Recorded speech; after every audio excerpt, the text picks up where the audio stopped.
Alphabet రేటింగ్లో D for dinner dates. అన్ని dates ఎక్స్పెన్సివ్గానే ఉండాల్సిన అవసరం లేదు. నిజంగా బయటికి వెళ్ళాలని కూడా లేదు. ఇంట్లోనే స్పెషల్గా మా డిన్నర్ డేట్ను ఎలా ప్లాన్ చేశానో చూసేయండి.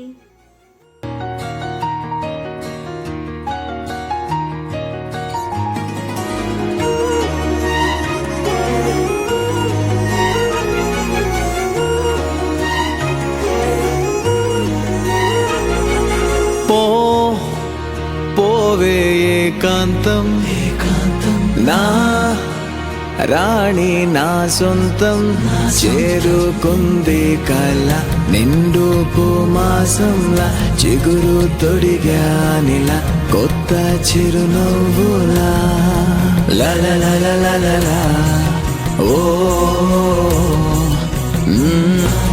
నా రాణి నా సొంతం